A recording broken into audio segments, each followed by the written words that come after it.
Leo Lambert from EPTAC, and the question today is, I have a surface mount resistor that's lifted up off the board.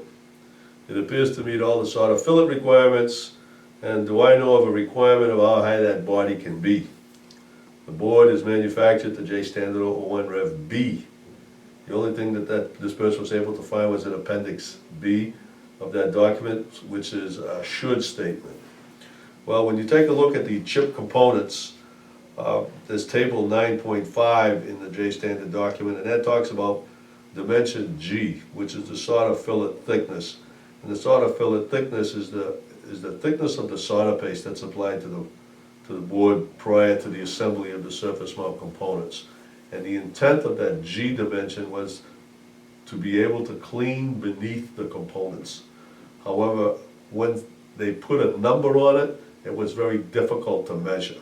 So today, there's no longer a number to measure or how high that component should be off the board. The criteria is that the solder joint, and it's identified as note 3 in the document, and it says note 3, it says that there shall be a perfectly wetted solder fillet.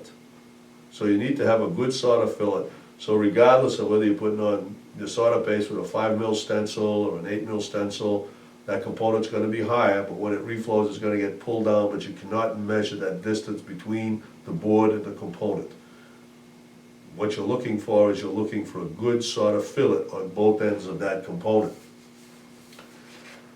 And that dimension G, again, was the ability to clean the component, but cleaning processes could get beneath it. So because they couldn't get beneath it, that's when we eliminated the reasons and the numbers that were associated with that.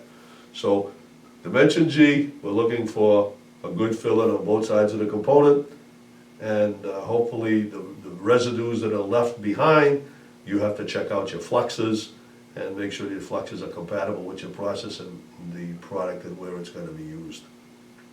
Okay, best of luck.